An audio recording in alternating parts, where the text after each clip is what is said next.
He too had a lukewarm start to Fnatic and grew to be one of the best performing junglers here in Europe. I actually think when you say best performing and then you add a role here with Fnatic, you can do that for every single role and say, actually, this player is one of the best performing, this player is one of the best performing. Now, I asked the question in the cast room beforehand. I also asked on Twitter about why teams in North America didn't just try and ban the Nidalee, just, you know, against Mike Young. Funny enough, though, he actually does play a lot of other champions that he's pretty good at. He's not just an Nidalee one trick, but Fnatic are clearly saying in a best of one, there is zero reason for us to even gamble against this Nidalee pick. Yeah, run through Mike Young, 5-0 on Nidalee, but 1-4 on Lee Sin, 2-2 on Elise, 1-1 on Rek'Sai, 0-1 on Kha'Zix. So clearly the majority of his success has been on the Nidalee, although when you look at his solo queue account, it's his lowest win rate champion. It's actually below 50%. It's all a bait. Just losing on purpose on it.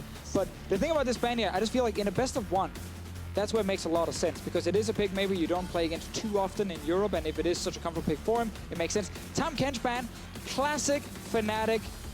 You can't camp a Tahm Kench lane very easily, and if you want to play around bottom lane a lot, well then Fnatic are getting rid of it. Yeah, and I'm so excited to watch Fnatic match up against these North American teams as well, because they just seem so set on playing their style. Just looking at Reckless's champion pool, it's basically Kennen, Tristana, and then maybe Twitch. And then there's all these signature Fnatic champions like the Shen top or the Camille support that they end up running. So how you actually decide to play against that in this punishing best of one format will be very interesting to watch. Seems to me that Fnatic really wants Xpecial to try and play a range support in the bottom lane, something that of course is much easier to try and shut down in the early game through ganks from Broxah, TPs from Soaz. Now, Elise is open. That is normally the go-to pick, but oh, actually, So Zac was open. See, sometimes you just forget Zac is even a champion because he's just so often banned. For the first time in summer, Broxah will get his hands on Zac, and Broxah has been one of the more mechanically proficient junglers. I'm excited what he can do on what is one of the most powerful junglers. So you're saying he's winless on Zac. So oh, there we go. I actually want to say it now. I obviously think Zac is great, and I'm all on the Zac hype train. I actually think Elise is the best pick possible for Broxah, even better than the Zac, but obviously you don't want to give Zac to the other team, which is then the problem for you. So that's one of the reasons Fnatic also probably feel like they have to grab it this time around. And I do feel like you're giving up a lot when you are first picking the champion like Zac, because now they're giving Pheonix one Caitlyn, who has become almost a permaban champion over in the North American LCS, and it's the NALCS Spring Split MVP who is getting that champion. But have you heard about Kennen Tristana? By any chance? What does Kennen do? Kennen, well, on 7-13, can no longer just get the full benefit of the Hurricane. Does he do it? Is still, even though it's you nerfed? should, yeah, you should. It's not that nerfed. We're talking about this earlier. The changes, while they are changes, I think Kennen can still work just fine. The Hurricane was about wave shove. You can still go static shiv. If you want to be able to duel, you can just go Phantom Dancer after the Blade of the Ruin King. The build can still be mostly the same as well as the way you play it. Yeah, the build I mainly see from Reckless and solo queue right now on Kennen is Blade of the Ruin King, PD, Frozen Mallet, and then as a 4th item, you can still go for Hurricane if you need. Frozen Mallet 3rd? How does Reckless change his build order? Anyways, it's going to be a Blitzcrank for Jezz's. Forward facing, play around the bottom lane, all in on the overdrive. But this is what I talk about with the Braum and Tahm Kench ban right now. Fnatic very clearly, they want to focus the bottom lane as we always see. They get rid of some of these tanks that can be hard to kind of camp and shut down. So Blitzcrank right now suddenly goes up in value as a pick, especially if Xpecial feels forced to play a range support. Yeah, and NA Galio coming in strong in both these first and second games. Even in the last week of the European LCS, Galio was falling in priority. And with the nerfs, I was expecting to see a lot less of it, but obviously these North American teams did just... Pheonix 1 actually played on Sunday on patch 7.12, so as we saw from Bjergsen, you can still pull off a lot of the same things with the pick, and now they could have a conservative mid laner, or they could flex the top and put Mike Young on Jungle Ragas. The Cassiopeia ban tells me it's most likely mid lane Galio coming in, as that is one of the answers a lot of teams have picked up against Galio. Actually, funny enough, why Galio mid in Europe disappeared a little bit, because everyone was just kind of picking Cassiopeia against it. This game, though, here with no jungler picks, unless, of course, it is going to be the Gragas jungle, which is very likely in this case, but can also still go top. Then we still have to see if Mike Young wants to get an early game jungler. And of course, Kled still open and available. Zig, definitely one of the more proficient Kled players. It's a Talia taken off the table by Pheonix 1.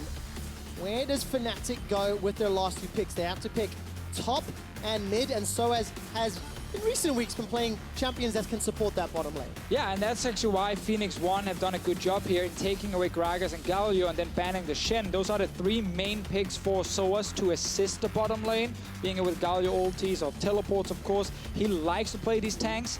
I saw Trevor right there point the cannon towards the top lane. I think we say that every week. And, I do. And very rarely. Every time. Very rarely do we see it happen. It never happens. But it could, Deficio. It could. Like, he could pick Tristana. You could go Tristana, but Morgana coming in as the Blitzcrank counter here for X Special. Now, that does work well in theory, where you can, of course, block the grab with the Black Shield. Problem for Morgana is when then the Zac joins, Morgana is completely useless, and then suddenly there's too many things. You can't block all of the CC, and on the one guy you do save the Black Shield, yeah, he might stay alive, but you die. Well, they'd be okay with that with Arrow on Caitlyn if they make it to the late game. So still a lot of flexibility there. I think it's important that Fnatic deny this Jarvan pick right here. Otherwise, Pheonix 1 could do essentially what TSM did in the last game and use that even defensively with just the Galio and the Gragas to disengage Fnatic's aggressive style. The Jarvan, I think, is very good here. Now, Syndra, obviously, a good pick here for Fnatic, but also LeBlanc is something they actually use quite a lot, or have used in the past as like a mid lane choice with a lot of mobility. They can run teleport. Corgi then is the third choice. We also see quite a lot from Caps, where instead of having teleport, you have the package. 4 games played, undefeated. He's gone 27 and 21. Kills, deaths, assists. That rounds out the Fnatic team composition. Pheonix 1 have to lock in their final pick for Zig in the top lane. Yeah, most could just be likely. Kled. Yeah. And it's the Kled. No real surprises there. 7th time this split, so we'll see him playing a champion. Yeah, and Kled is Zig's signature champion. It's become a meta pick now, but before it was meta, it was still meta for Zig. So he's very comfortable on this champion, and it works very well with Galio. This is a comp, though, from Pheonix 1 with a lot of tankiness. Some very slow team fights where you're grinding down a target with Caitlyn and Galio and Kled, of course, as the guys kind of trying to deal some damage onto Fnatic.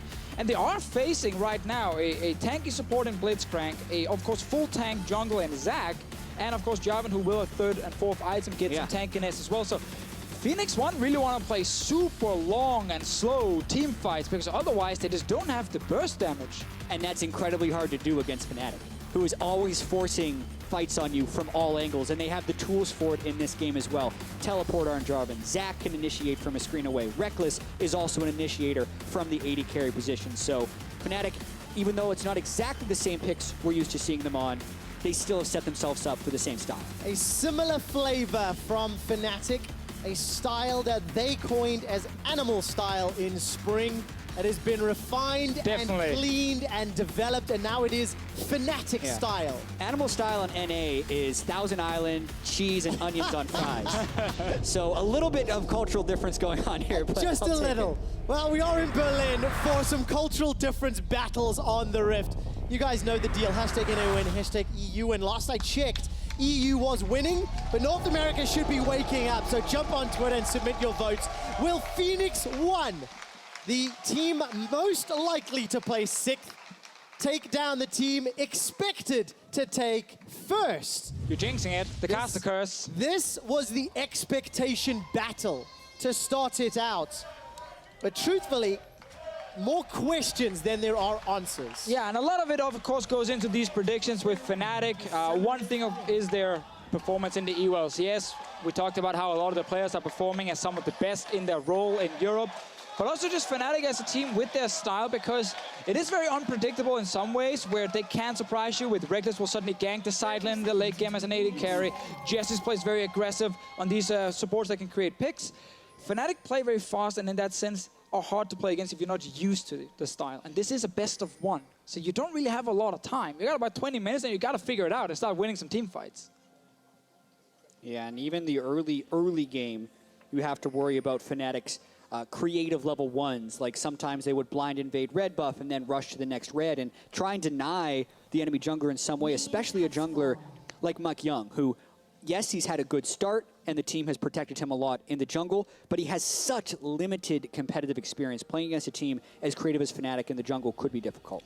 And I think it also is a lot harder to carry a game on Gragas jungle. Obviously, we have seen great tank performances where you are the main guy who kind of sets up everything for your team, but you're not going to be like the main damage dealer. You're not going to be the guy who's kind of invading first and finding the enemy jungle, trying to 1v1 him. Because I feel like P1 have done a great job of kind of playing around their rookie, and the lanes have been assisting him. Xpecial as well said in an interview, is like, Mike Young just came in and said, I'm going to play this. This is the style we're going to play with it, and that's how we're going to do it. And they're like, all right, I guess that's what we're doing right now. A lot of Western teams, the jungler plays around the lanes instead. Not the case on P1. And I'm so excited, both junglers playing a champion for the first time on stage. Zach for Broxah, Gragas for Mike Young. We'll see how they perform. And you talked about sort of the man that's played around. If Mike Young is that for P1, for Fnatic, it's no doubt Reckless, very well publicized. He's on his most famous signature champion right now. 6 wins, 3 losses on that Kennen. And I think Sneaky's probably the best in a interpretation of this Reckless that I've seen. Yep. And now we need to see whether or not P1 can actually handle Reckless's Kennen. Yeah, I mean, 6-3 record, but they have a 13-3 record in the league, so actually it's his lowest win rate champion. Yep, it's the only champion he's lost on. And in this particular lane, double ranged as well as having Caitlyn, P1 is advantaged in the laning phase, as long as they can avoid the ganks. So it's incredibly important that they get early jungle pressure or keep the vision in the bottom lane. Because if P1 can actually play around this bottom lane and keep Reckless and Jesus from making plays, that's one of their paths to victory. Whenever Fnatic have been in this situation where they know they're going to get pushed in the bottom lane, they haven't actually tried to gank it like level 3 or 4 every single time. They sometimes just accept, okay, we wait, we get level 4, 5, 6, something like that, and just while our tower might start dropping pretty low, then they set up like a teleport play, the Zac comes flying over the wall, the package play from the Corki, and then suddenly you get this 5-man party in the bottom lane just before that tower can actually go down, and that's how Fnatic can try and get the advantage back in the bottom lane. The thing is, that shouldn't be a surprise. It should not be a surprise. That should be something that teams are aware of, and the EU squad struggle to deal with it. Let's see if NA has an answer. P1 double teleports for Zig and for Ryu. Ryu, by the way, back in the EU stage. Excited to see him here, and got that supportive mid laner. Here we go. Welcome back. Being ganked. Stretching strike comes out. Now Kiss! Ryu's going to get down the Durand, but there's just not enough damage, and Ryu literally walks away. Didn't even look back.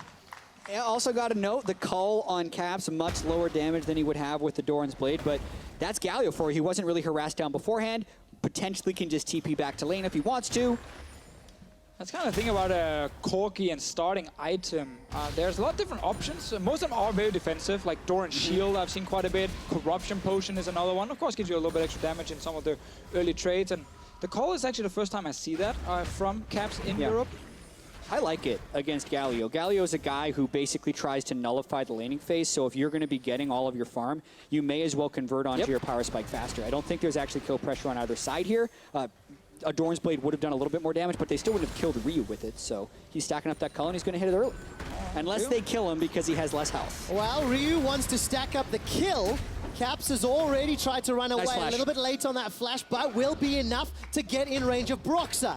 Gonna pull Mike Young into the wall. Caps summon a spell-less for the follow-up ganks. And remember, guys, last game we saw TSM play Galio mid, force the cleanse from the enemy mid laner, and then try and set up a play right after. Now, of course, Mike Young used his flash as well with the body slam, so a little bit harder to set it up, but it is possible for P1 to return to mid and try and gank Caps once again. Yeah, I agree with that, especially if Caps sticks around for longer waiting on a buy, but you can also see Broxah staying very close to the turret. Plus, there's a big difference between an essentially itemless Gragas or a Runic Echo's Elise, which Sven Skaren was, who can burst someone from 100 to 0. Slight difference in damage. Yeah, so essentially if they try to turret dive at this point, no kill. They'd have to wait essentially until Runic Echoes.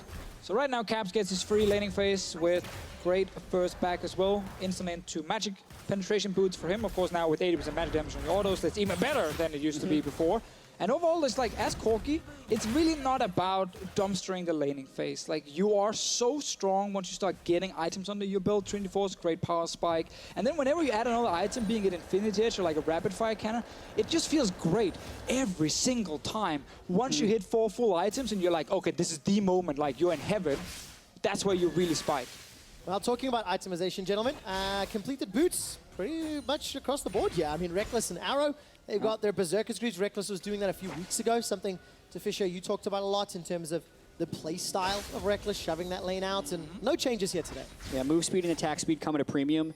In this matchup specifically, AF Reckless is going to do that on Kennen, since he wants to be able to have the movement speed difference on his opponent to land stuns, especially when he's level 6. And then Arrow's going to want to, he actually needs to match that because he has more range than the Kennen, so he needs to continue to keep that movement speed equal.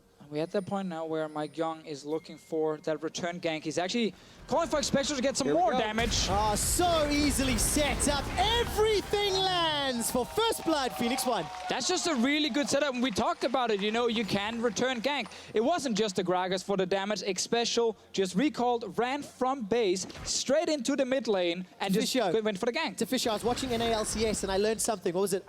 Mike Young, Mike Young, Mike Young. First blood, multiple ganks, and the crowd learned the chant too. It's 2 words. Anyway, I think Xpecial's gank there was the kicker as far as what pushed it over the top, because just the Gragas and the Galio actually bring a fairly low amount of damage, and the fact that they had the pressure in the bottom lane with which to make that gank happen. Well, it feels like it's happening. Oh, man. Soaz a little bit late on the flash. The barrel comes out. Look at the misplay. Soaz, you beauty. Soaz using his own ulti to cancel the knockback from Gragas' ulti.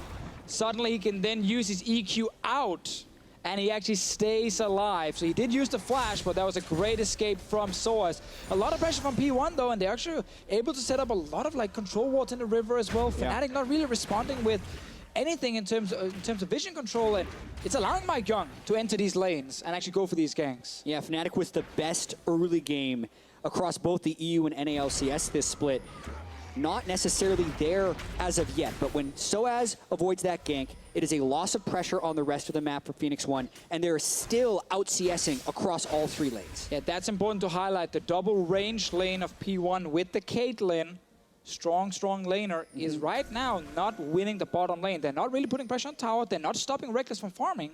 Yeah, and even though Arrow was the Spring Split MVP, his laning stats as far as CS differential this split have been some of the worst in the North American LCS. On top of that, when Xpecial does roam middle, he's naturally going to have to play more defensive. So that was kind of the cost of getting that first blood. Mike Young pops the blast cone, jumps into the blue pit of Broxah, who, by the way, is equaled level 7. Ward instantly cleared out. And that sweeping trinkets, and now Mike Young goes back to grab the Scuttle Crab. Taking a look at the backs. By the way, Reckless has come back to lane with that recurve bow. Definitely looking to stack up that W as much as possible. I remember how we talked about Fnatic trying to make a play in the bottom lane with teleports and the jungler when this tower is under pressure. Soaz saved his TP. He just ran right back to top lane, but Zeke did the exact same. So both top laners are ready for that bot lane fight to happen. Hello.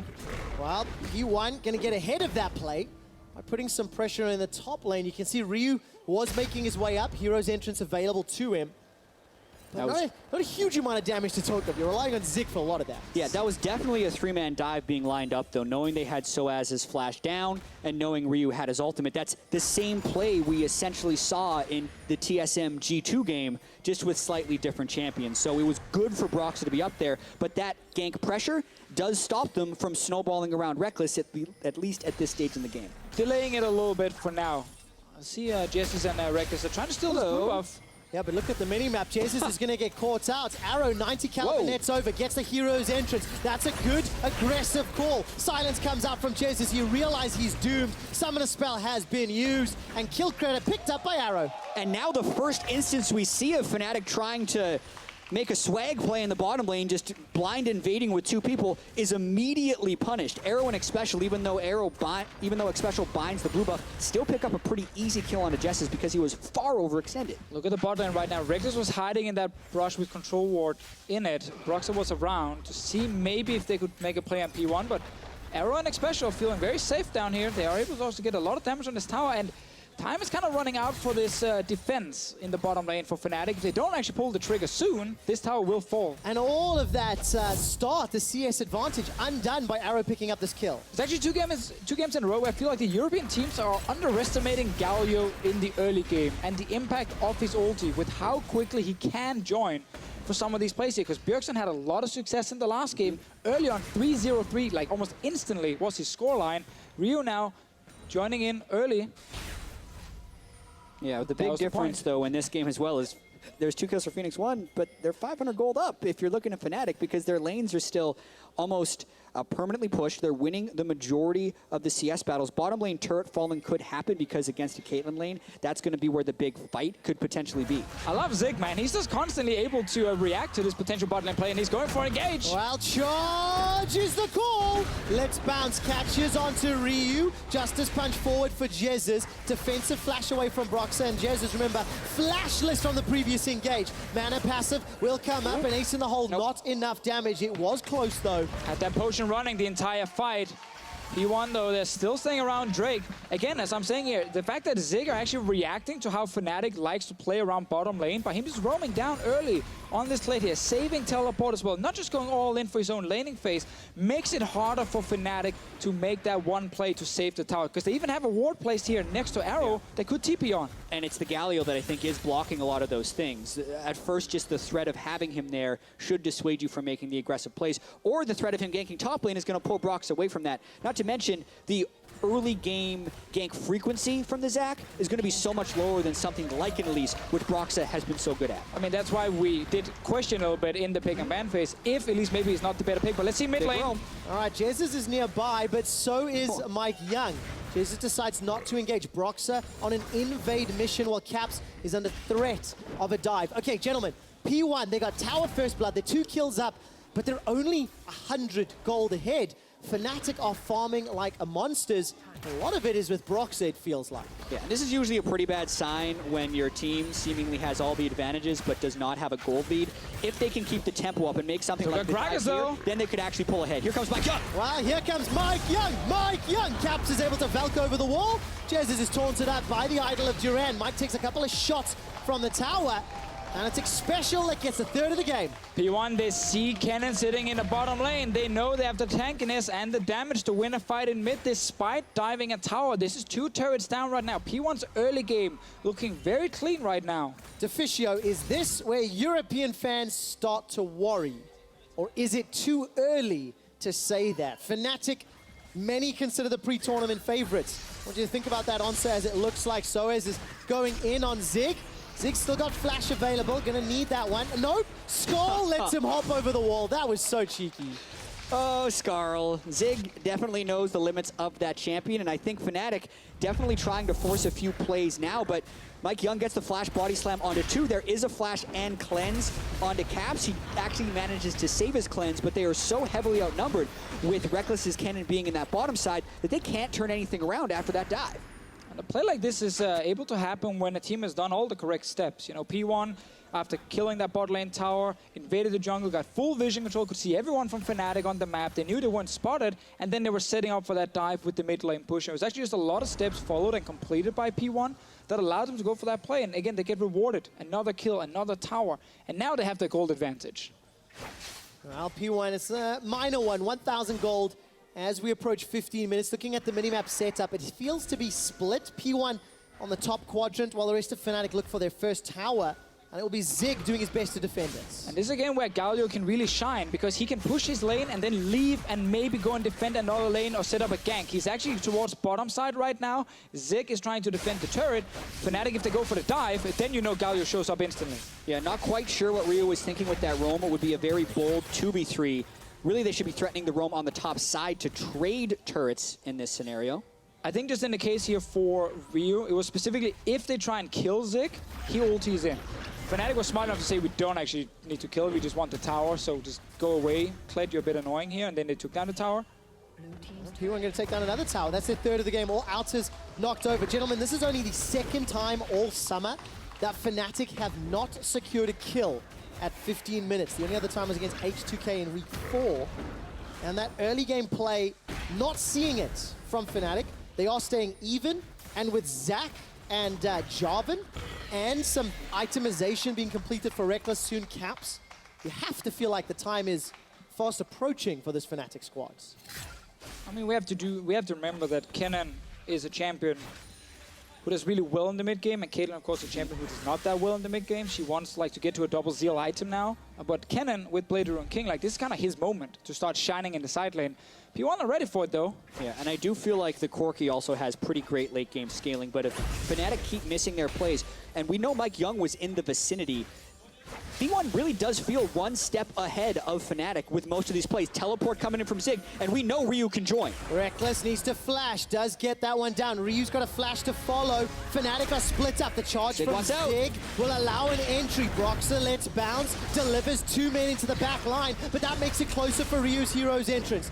The Gragas barrel comes down and nobody's dead yet. Fnatic able to deal with the on-gauge as P1 back away. And P1 actually loses tempo with that play. So many of them got harassed down to around half health by Caps' AoE that Reckless now has push priority in the mid lane. They might get this turret before P1 can defend.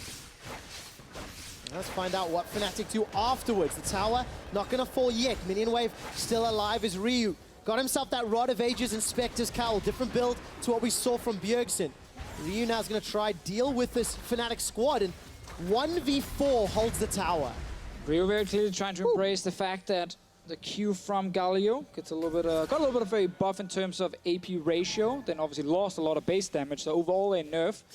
But he's trying to compensate by actually going for some AP, which is something we don't see very often. Yeah, seeing Rod of Ages on Galio feels so odd now, because I know when he first came out, Rod of Ages was in the recommended items, but it wasn't the best build. The full tank build was clearly the best one, so you would almost be able to identify the people who hadn't played that many Galio games as the Roa users. But now with the change, it might actually be the better item again. Fun story, when Orianna came out, Nash's Tooth was in the recommended build as well. Yeah. And Power of Evil still doing it this day. How did that work out? Yeah. Did he So win? you're saying Power of Evil reads the recommended items when the champion first Back comes then, out. and he never Learns changed. it. He never changed. adapts. He liked it that much, never wanted to change it. But this build from Ryu, I'm not a big fan of Rod of Ages on Galio, because I think the moment where you really need the wave clear is mainly in the early game for yourself. Like, you're gonna get enough wave clear late game anyway, and it's gonna be more about your team fighting. And just getting like pure tank items just seems superior on Galio, because your job is not to have insane damage in a late game team fight. Well, let's see how it works out for Pheonix 1 and Rio. We're getting close to 20 minutes. The game still feels a little bit like a stalemate, despite P1 having 3 towers, 3 kills, and they are reading Fnatic well, but this is a good sign for P1. You know, they're definitely continuing that upswing. But now you have to look for the roams from Reckless specifically. He likes to join Source's lane and go for some ganks, but now it's just Source alone. Well, Soaz looking to 1v1 arrow. A lot of damage should make this one trivial. Spring Split MVP got dunked. Oh yeah, he did. He also burned his flash, realized the heal was not worth it, because a Jarvan at that level of items is just going to crush you. The fact that he took the damage from the EQ, then flashed so the Cataclysm could follow, sealed his fate. That's big for Fnatic right now, despite being down so many turrets. The fact they can actually find kills in the side lane, which is the classic one for them when they do play again with things like Kennen and actually Source on a carry instead of just a tank. So the fact that Source have been successful and finding that first kill is pretty huge for Fnatic. They're still trying to come back, like quote-unquote come back in this game, despite it being so even in gold. Well, taunts onto Caps in the mid lane. Kind of going to fizzle. Ryu's just trying to wave clear. And yeah, I mean, you guys mentioned a little bit earlier, yes, P1 will have all these objectives, but the game is still even. That usually is not a good sign for the team with all the objectives. If they're not denying the opponent and extending a lead, it's not great. Rift Herald is used in base because Mike Young was going to run out of a cooldown timer on it, but you just look at the pressure of the map right now. It is in the side of Fnatic, so it can turn. Good ward. It's spotted out by that control ward. Maybe a fight mid. There's going to be indeed Caps, flashes away. Bear Trap on a rope comes down. There's no Cataclysm, remember. Soaz used that one on Arrow. Caps is killed and he lost his flash. Now Jesus becomes the target. Bear Trap on a rope. Gonna get fired out. Catches Jesus. Here comes Broxer. Delivers them under the tower. Cataclysm's now available. Soaz holds on to the cooldown as Mike Young's the target of Reckless. Reckless will stun him up and take him down. The fat man's out. Now Zig gets pulled back by the stretching strike. He's got no skull yet. Does manage to come back up as he's in range. Broxer charging up, but decides not to fire on the slingshot. Eventually, the Herald goes down as well. I think that the setup here from P1 was correct. When you play against Fnatic, you don't want to try and match them like in terms of 1v1 the side lane. Instead, just try and hard engage. That's exactly what they did in mid. They came in with Gragas, they had Zig in there on Kled as well, and they said, you know what, we just need to start a fight straight onto Fnatic's mid lane here to force the rest of Fnatic to leave their side lane and come into a potential team fight. So the disengage is great, they get a kill onto Caps, they get his flash as well, and now they're kind of trying to continue in a 5v4. They get too close to tower, though. Exactly, and you look at the way that the rest of P1 roamed over, they ran behind the Baron pit, so Fnatic outnumbers them while they're getting too close to the turret. And Reckless was still in that lane, so he could just collapse down onto Mike Young and get the kill. So, like you said, the idea was right, but the continuation of the play for P1 was wrong. Always the problem as well when half your team is in the Kled ulti and they're kind of running really fast towards the enemy, and the other half is pretty far behind. This is a problem that P1 created for themselves. I quote from Champion Select, P1 need long, drawn-out fights to chip away and hammer down and eventually get damage. So don't they have to chase because that's what their team comp needs, that extended amount of time? Yeah, well, I think they want the extended amount of time to get Arrow to his items and then protect him with the Galio and the Morgana. Where I'm skeptical with this P1 composition is whether or not they actually win in a late-game team fight against a full-item Corki and a big Jarvan who can dive in with Gargoyle Stoneblade. I do feel like, or even the Zac for that matter, so I do feel like this could still be anyone's game in the late, but it is very peculiar for a Fnatic game, as they've been the highest combined kills per minute team in Europe, 81% first blood, and neither have many kills or first blood in this game. I said exactly the same thing last week when Fnatic played against Splice. We were standing there, we were casting it, expecting like, 20 kills or something to happen, a lot of towers would fall. Almost nothing happened. Mid lane, something is happening. Just baiting everyone, nothing is actually happening. But that series, like, we had 6 kills in the game at like 35 minutes in Fnatic versus Splice. It was all about just pushing side lanes, roaming into mid lane, a few steps on vision into like a Baron setup. So it wasn't the standard Fnatic in that case, not as fast. They have definitely slowed down in some of the games. This one I feel like was just a lot of credit to P1 actually understanding how to avoid that bot lane party from happening. So Fnatic couldn't really snowball anywhere. And I think you have to give both teams credit this game. P1 have been proactive, they have made plays, but Fnatic have found their gold and found their advantages elsewhere on the map. Plus 40 CS in the bottom lane, plus 30 CS in the mid lane, plus 40 for Broxah. Not that it matters a huge amount. We're seeing that build from Reckless PD second.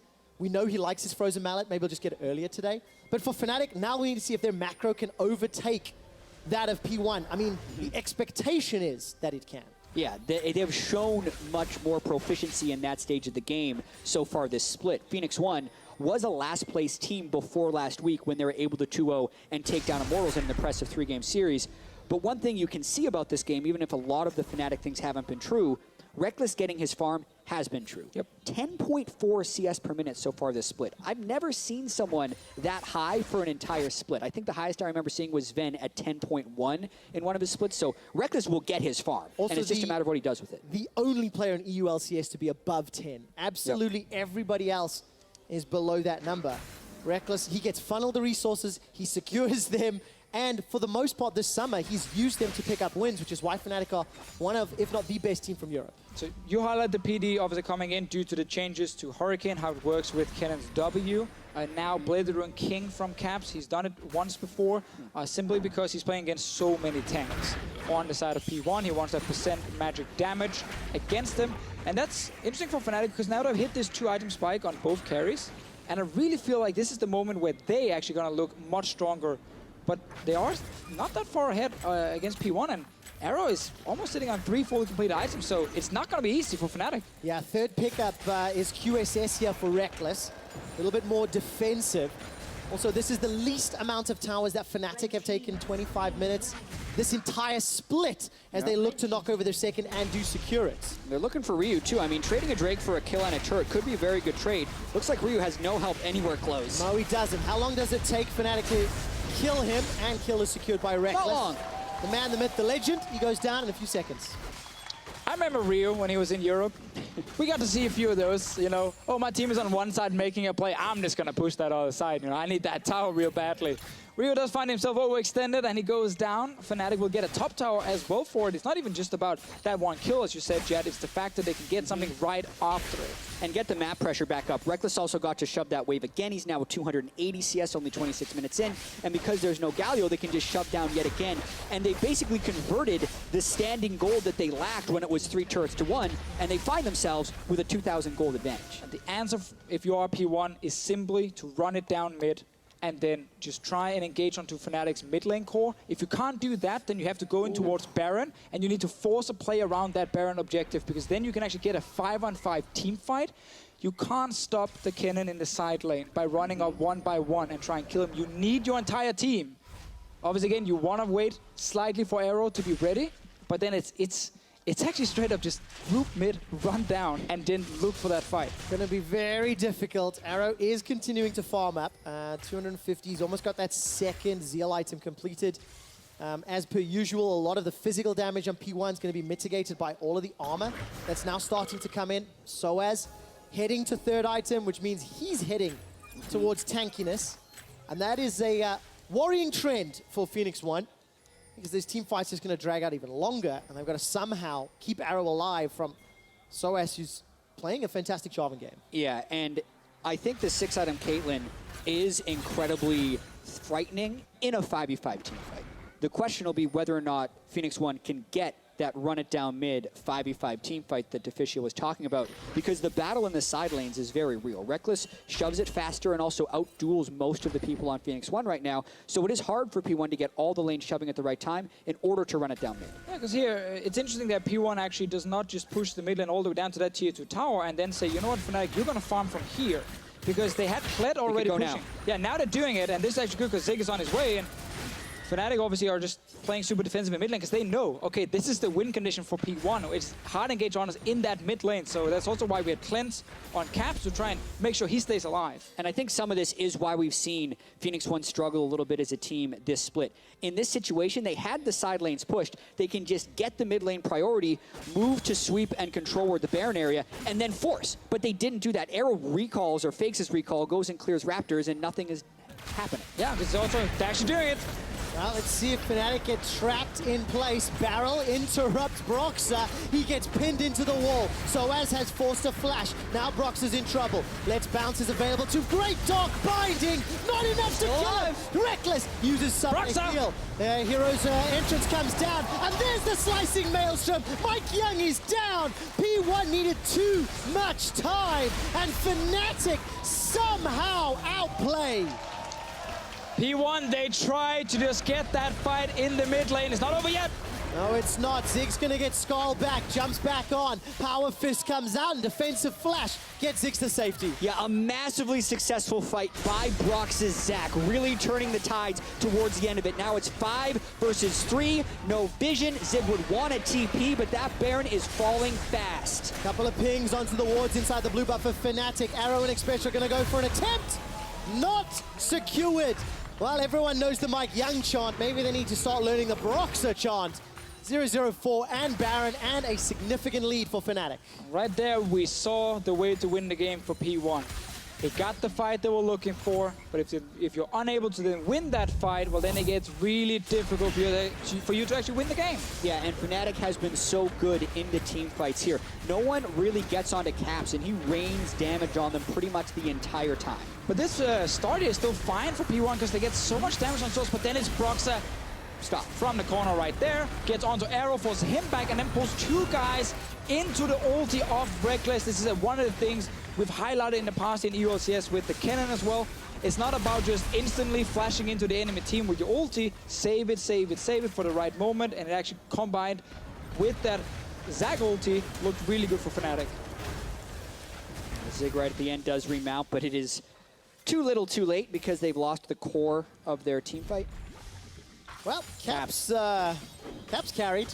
I mean, that's every game where Caps is playing Corki. Good addition. Thank you for that, Deficio. I agree. Hey, do you need more? Okay, fine. Well, this will be 5-0 in summer. I'm going to predict that he's going to sit about 40% damage dealt in this game here because the Kennen pick will deal very little amount of damage. Kennen and Rick is actually the AD carry dealing the least in terms of damage percent. And oh, that is Infinity Edge is much different.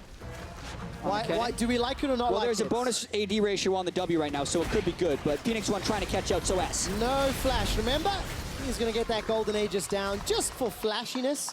But is it at the cost of the inner turret? There's no one here to defend, and Fnatic can cut off anyone trying to cross the lanes. Yeah, they're just going to stay in this split push strategy right now. And as we saw from the last fight, they can still outplay in the 5v5 team fight. The Corki and the Zac are tremendously good team fighters, and also Reckless knows exactly how to team fight on Kennen, so it's by no means a weakness even if Pheonix One can force. They're trying to get this big wraparound flank, but they guessed on the wrong turret, and now they're going to have to run top. Well, let's see. Caps decides to jump over the wall. That black shield matters not to Caps' damage. Yes, that's a decent enough taunt, but there's not enough follow-up yet. Caps gets shut down. That was nicely done by Mike Young. All of a sudden, Jesus is the target. He's dropped in the back end. Fnatic bit off more than they can chew. And we have to remember Source is still dead right now. He's not able to TP into a potential fight. Fnatic, because they didn't see Mike Young and I think Arrow around that top side, thought maybe they can get a quick kill on Xpecial, but he just flashed away. And then suddenly Fnatic find themselves overextended. They actually lose that following fight. And now P1 looking for a bit more. Yeah, you really have to wonder what they can get after that, because the Baron power play is still going to be positive for Fnatic here since they took so many objectives, now 6 turrets to 3. It will be the Infernal Drake going over, and that does factor in pretty well to P1 scaling since they didn't actually lose an inhibitor during that siege. All right, 3 dragons on the side of P1. If they can get to Elder, maybe they can claw back the 6,000 gold deficit. But it is a difficult situation to be in, and it just feels like Fnatic have the upper hand.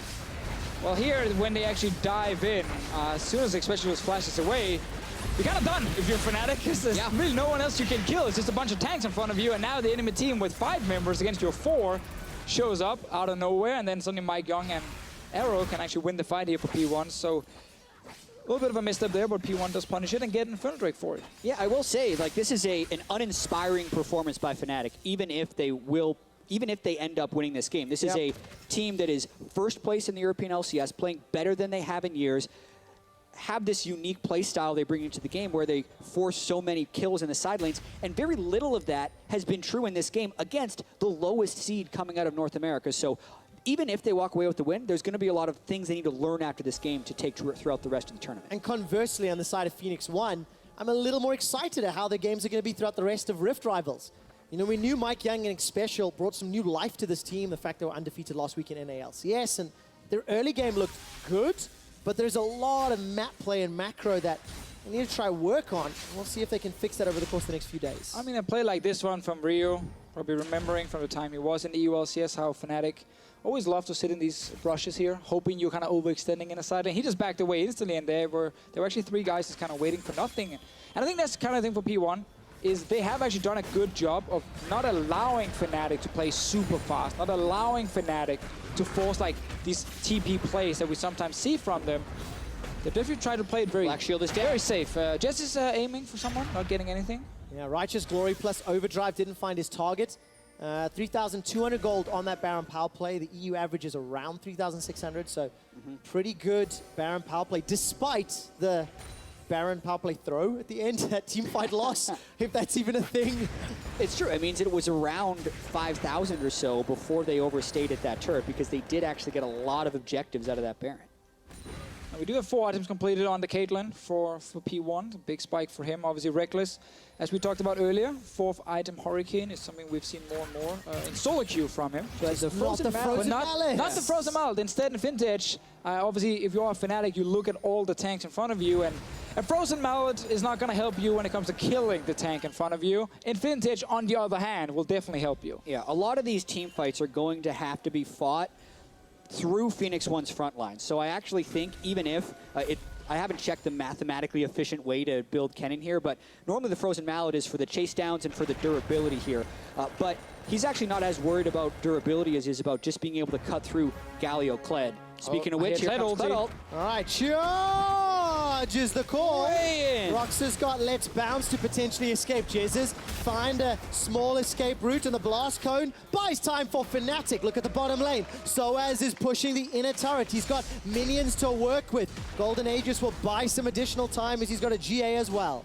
No reason for Soaz to back away because no Baron is alive, so P1 couldn't actually force that teleport away from him. They tried with that fight in the mid lane, but you saw Broxah and Fnatic just instantly disengage. Yeah, P1 tried that engage 40 seconds too early. If you're going to force them back, get the control of the Baron area for the respawn to force teleports. Now, since they use the Kled ultimate, they're the ones that are recalling, and they're giving Fnatic free time to set up at the Baron. Because it's really also important to highlight, with all the tanks on P1, they can so easily tank the Baron. Like, they can spend a lot of time baiting around Baron itself, where Fnatic are forced to constantly go in and check and potentially even fight. And then P1 can try with the Gragas to fly into the backline of Fnatic. Well, Zig is finding Caps. Yeah, look at the opportunities, because of course Reckless is in the top lane. You see Cap's health? That was one shot from Arrow. That critical strike build on the Caitlyn with rapid fire cannon static shiv is deadly in the late game. Now they are around this Baron here again. Remember, guys, they can tank it. They have damage from Arrow specifically. Fnatic are gonna have 4 members mid, and Reckless is on the other side. Arrow eats a big one, and that chunks him 30 HP. Soaz not nearly as squishy as Caps. Caps trying to get the gap and down, and the engage. Reckless is the target. He's forced to flash defensively already. Soaz and Broxah all the way up on the front line. The Gragas barrel goes wide. It misses Reckless, and that means Mike Young's down. Cataclysm is available for Soaz. Decides not to use it. Instead, backing away towards Baron. Cap's MVP of that fight. He took Arrow to half health as P1 was trying to prep the engage, and that was a failure of communication. When your AD carry is low like that, you can't make that initiation. So Mike Young is engaged. There was no follow-up. Fnatic win. Now they go for Baron. Still got Cataclysm and Let's Bounce. Soaz, is he going to pull the trigger? GA available, puts it down. Ryu's locked in the pit. Hero's entrance gets him out. Broxah, Let's Bounce, delivers 2 to the back line. Easier for Reckless to stun them in the maelstrom. A Valkyrie forward from Captain. Fnatic ace, Pheonix 1. P1 never managed to find the correct team fight to actually punish Fnatic, and now you have super minions. You got Baron buffed up minions, same thing at this point. You also have Soaz already TPing up there. Fnatic gonna finish the game. You also got to see the scaling. 4 items on both the Corki and the Kennen. Shred Pheonix 1 in that fight. Well, Nexus turrets fall. 10 kills to 7. It never really felt like Fnatic were out of the game. But Fnatic gonna get one more kill onto the rookie superstar from North America. And Fnatic with an uninspiring win over P1. Oh, some fun things in that in the last few fights, actually, because it was such a slow setup for the team fights, and everyone wanted like a lot of time to kill the front line. The blitzcrank from Justice actually ended up having a pretty key role where